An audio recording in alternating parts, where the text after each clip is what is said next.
We're calling all Catholics to help us complete a spiritual bouquet of 100,000 First Saturdays by the 100th anniversary of Our Lady of Fatima's request, December 10th, 2025. Please ask all of your friends, family, and parish to sign up. And don't forget to update your status every month at fatima.org/100 by 100. I'm also a mother who wants nothing more out of life than to help my family get to heaven and live with God for all eternity, as I'm sure all of you feel the same way. But I don't know any family who doesn't have a family member who's fallen away from the faith.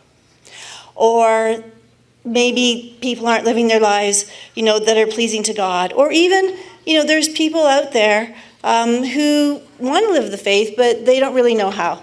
Okay, so because of that, we want to be able to help people and give them hope as to how they can bring their family members back to the faith, how we can live the faith or not lose the faith in the first place. As an aside, sorry, I have to do a shameless plug and I forgot the book, but as an aside, if people are looking to find the truth and find out what they need to know to save their souls, Father Gruner wrote a book called Crucial Truths to Save Your Soul. Anyway, so out of those two reasons why I'm speaking here, basically the bottom line is that I believe that the Fatima message is the only solution to the problems of our world. I believe that so wholeheartedly. That is why I work at the Fatima Center. It's near and dear to me. I used to have a totally different job after I homeschooled and before I homeschooled, but this job I have a personal connection with because I love Our Lady, I love the Message of Fatima, and I want to help people get to heaven and help their families get to heaven. So many people will object that Fatima is a private revelation and it's not part of the deposit of faith. We get this question fairly often. Now, it's true that Fatima is not part of the deposit of faith, which ended with the death of the last apostle of our Lord. But I think it's safe to say that a message that was ratified by a public miracle to over 70,000 people is not really private. Father Gruner called Fatima a public prophetic revelation.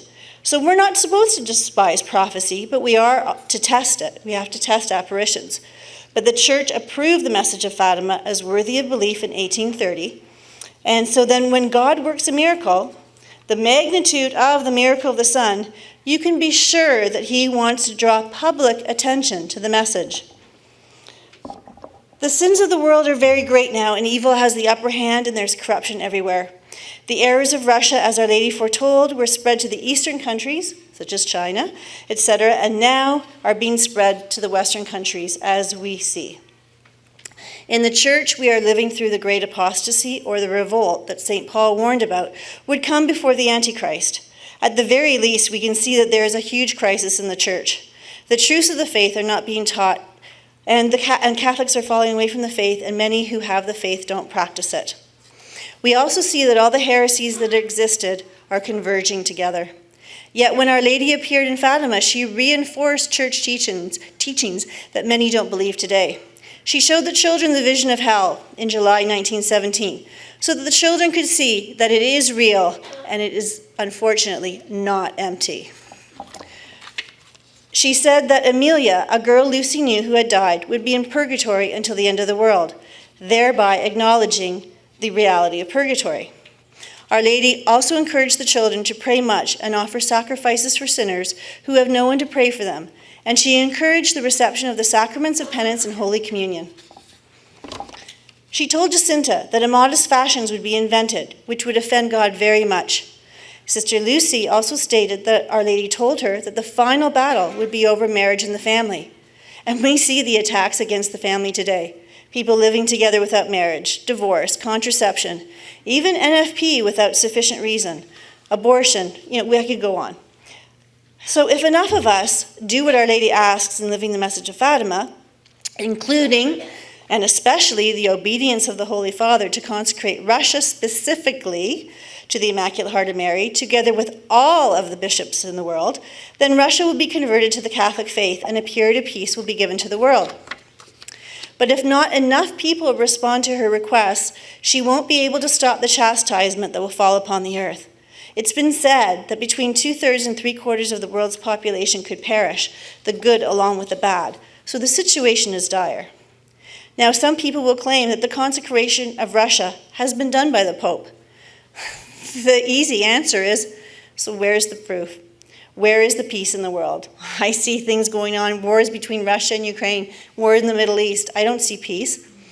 Also, is the country of Russia now Catholic? As far as I know, they're still in schism.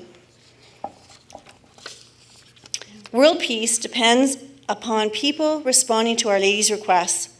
And not just world peace.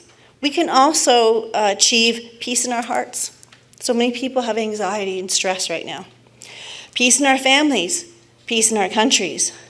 Now, this will take more time than just praying a rosary or a few rosaries, but we must persevere in prayer.